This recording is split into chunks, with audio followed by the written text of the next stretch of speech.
Hello and welcome to this video about pedagogy for transformation and evolution. My name is Harriet Fagerholm and I'm from Finland, working as a co-creative guide, healer, and also as a trained professional teacher. Hello everyone, my name is Victoria Subirana. I'm from Spain, but I have been working as a teacher in Nepal for 30 years, setting up schools for the marginalized children and their communities.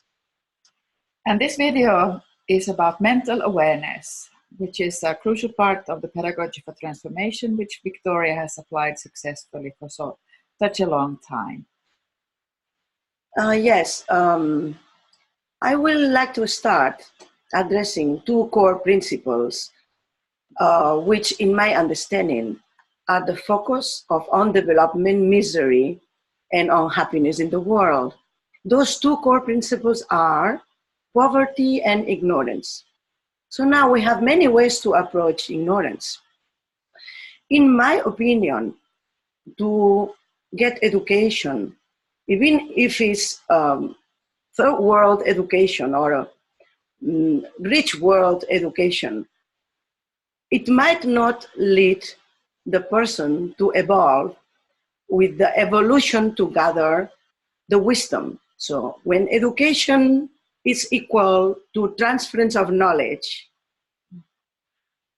when the education is equal to gather information, it is only to serve the outer, the external, the society, the so-called established society demands. And that knowledge, that information is always mental. And when you have a conflict, when you have to do an interaction, when it comes to develop the human virtues and the critical thinking, the logical thinking, if that information and that knowledge have not been transformed into wisdom, then the information has very little value. Now, in my opinion, and according to my analysis and my experience, the only way to transform that information into wisdom is to have the joy and the capacity and the surroundings that allow you the freedom of thinking, so you can apply what you learn in an environment that will protect you from external aggressions.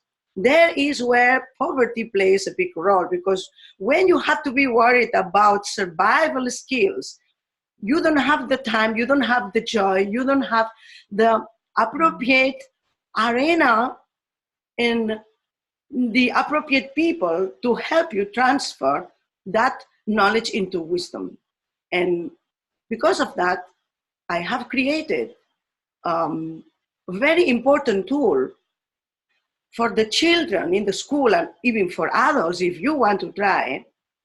After every exposure to a new learning, we should have the key and the capacity to analyze whether what we are learning is just the transference of the information, or that learning will turn into a real wisdom that you can take it with you, and even is so important because that expands the level of consciousness.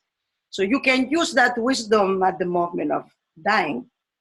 So it is a life and death purpose. And after a session, let's say mathematics or language or history, the teacher will come up with an interview. So the students are ready to receive that, because the mind of the students have been set up to explore and analyze the information given by the outside in relation to how he is receiving that information, and is ready to pay attention to 10 minutes assessment. The first question the teacher will ask in that mental awareness will be, how did you feel while learning this subject? So there we are, being children in a classroom exposed to many different emotions every day. And we have been never asked by our teachers how those emotions help us to cope with the demands of the classroom, with the demands of the curriculum. We have been open up our heads like open jars and pour the water or the wine or Coca-Cola, whatever is there, but we have not been even asked, how did you feel? Did you feel anxious? Did you feel nervous? Did you feel inferiority complex? Did you feel happy? Did you feel in tune? Did you feel cooperative? No.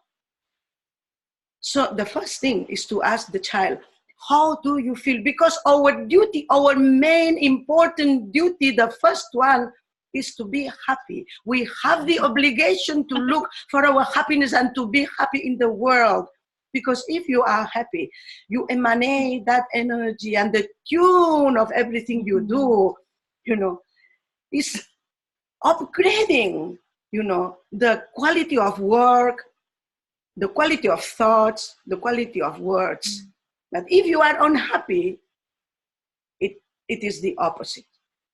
Then, if you implant this idea into the mind of the children, since they are small, then you are giving them a very important key, because then you have to, the next step, give them the tools. So if there is a negative thought, how can I transfer this into a positive thought? If there is a negative word, I catch myself telling that, how can I transfer this word into a positive one? If you do a negative action, you have to give him the possibility to explore, to feel, the status of his emotion. And then the mind has to change the pattern and turn it. So it's not easy. The second thing that the teacher will ask, did you manage to keep your attention intact? For how long did you keep your attention intact? Because in many occasions, the teacher is demanding a level of attention that the child is not being prepared for. A quantity of silence and attention that you have not been prepared to keep silence and to keep attention, but you are being demanded to cope with that situation where the child even does not have the capacity to remain 40 minutes, 1 hour, keeping the attention. So if you give the child this opportunity, he will explore the possibilities and will explore the mind, how the mind works. The other one, have you been distracted by something? If yes, please, could you specify? Then he will be, I have been distracted. Why?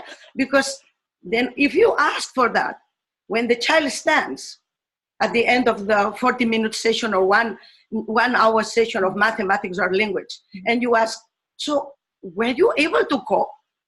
No, because instead of thinking about the, photosynthesis of plants, I was thinking that this coming Monday is my birthday, and that my interest is going there and I'm unable to focus on that. Then the teacher will know that not all the children in the class have the same interest and the same this motivation for what she or he is pretending. And the opposite is also there. The child that will stand up and say, well, yesterday my grandmother passed away and I'm feeling so sad. In my house there is the funeral rituals. My mother was crying. I have never seen my father crying that way, this and that. Then today that thought was emerging, that thought was intensive, and it was more powerful than the class that is going on. Then you are giving the child the opportunity to analyze why and when the distractions happen and what is the focus of the mind, the silent mind inside. And then, moreover, the teacher will appreciate in such a way that discovery that the child has two possibilities. When he will be asked, what did you learn? He can answer, I learned about the photosynthesis of the plants. Or he can say, I learned about myself, that I am vulnerable to this feeling, these emotions, that words, whatever we bring back to our school, we bring back to our office, we bring back to our home, all this pollution in our minds that affect our surroundings because we have not been taught to be focused and to analyze, what is there that is does not enable me to get in contact with the real situation around me. Then another one which is very powerful. Then the teacher will ask, how did you learn? Mm-hmm. If you ask a child 5 times a day, 7 times a day, how do you learn? No longer the child is dependent on a teacher to learn whatsoever, because he is analyzing. She will go backwards analyzing. Before I was ignorant of that, and now after following this process, after listening to my peers, after reading that book, after having to underline that words, after having to expose and come across to difficulties of expression, I learned this and that and those other things. Then you are giving again the child the key to his own freedom. It doesn't matter who is there in the classroom, the teacher, or even if Mickey Mouse is there, it doesn't matter. He will be there doing his own learning process. So he will be aware of the difficulties, and the teacher have to very soon acknowledge that she has to be very well prepared also to display a variety of different methods of learning, because not every child learns from the same method, from the same technique, and not every child learns the same thing at the same time. We have to be patient and give the time and the space and the different tools if we want to create the so-called democratic schools. Then we first have to be democratic with our teaching techniques. Then finally, the most important question to this mental awareness is, how are you going to use these teachings? Oh, there the teacher is fainted, because if what are you teaching for an hour have no use, no impact, no a direct connection to the children's life, forget it. Quit. Go and sell tomatoes in the streets. Do not become a teacher, because the teacher has to connect with the real use of the children, because children, thank God, are not schizophrenic. Children, thank God, they have a healthy mind, and they are going there with their full innocence, their vitality, the passion for learning. And what we do, we teach us, we just teach nonsense things that do not apply to the maturity or according to their cognitive development. Teachers that are, contents that are nonsense, that they never implement when they go back home, things that they don't understand, and they are there just receiving everything, but with no relation so far to the praxis or to a practical level. So when a child cannot implement and cannot make 2 and 2, 2 plus 2, 4, when that mathematical operation does not, relate to the life of the child, you are castrating, the curiosity of the child, the motivation of the child, and you are making a dependent mind that is always accepting and obeying what the teacher will impose, what the government will impose. So are we creating free thinkers or slaves? Finally, the last one, if you did not learn and you feel that this is important for you, how are you going to learn that? This key course, the principles of this mental awareness, I think Harriet, being an adult and working with adults in a complete different setting, I believe she has a lot to add to this, method of teaching, because I am sure her clients, when they go there, they are lacking many of the skills, which are the core of this exercise. What do you think, Harriet? Oh yes, while listening to you, thinking about what this kind of practice would have done during all those years of education, that somebody would have asked you that, why didn't you learn? What about your motivation? How does this teaching feel? This puts a lot of pressure on the teacher also, because I have had also many unmotivated teachers, and I have, been very, very Yes. affected by them, because the passion you talk about, the passion for learning. So if the teacher is not passionate about their own work, it will affect the students. And these questions, what you're saying about the mental awareness, that we all have to work on our ways of relating to the subjects, to the learning, to each other, and to everything what goes on in our lives. Because what you also described is that when things happen in our private lives, we bring them with us to school, to our work.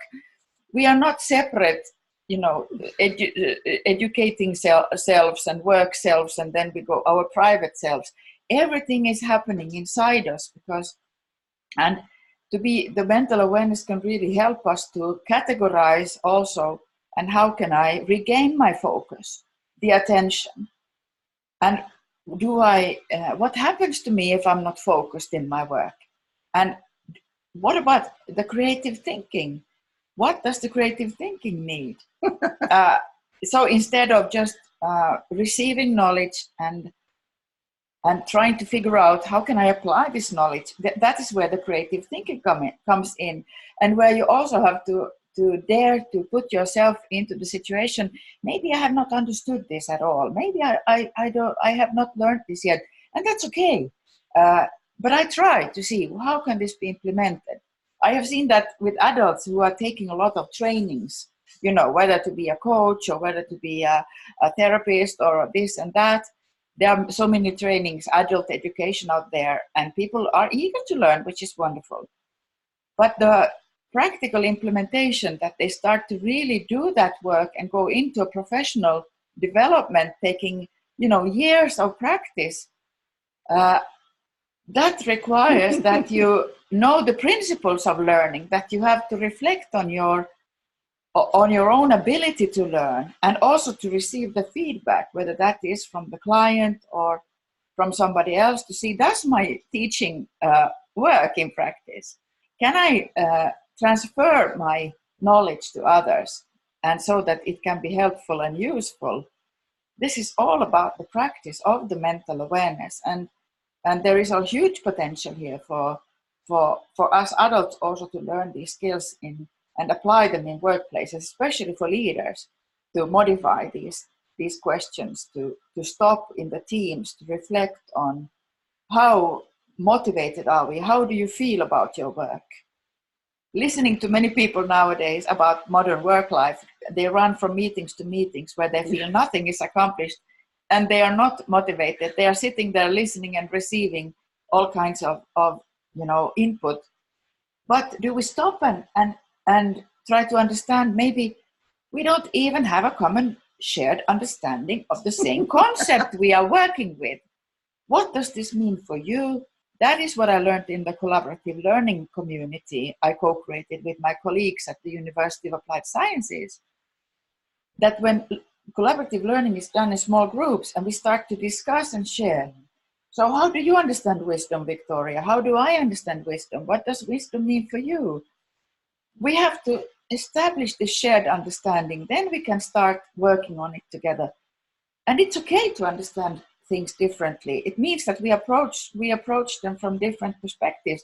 And because we have been taught differently in school, and maybe we have not been taught at all to reflect and argue about our understanding.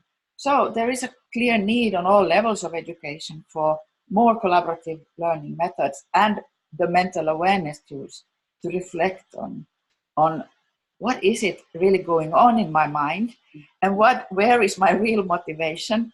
And if I don't want to learn this, then okay, what do I want to learn then? Exactly. Thank you so much. You are so precious. Thank you, Victoria, for sharing all your wisdom. And thank you for being with us in this video series. Bye.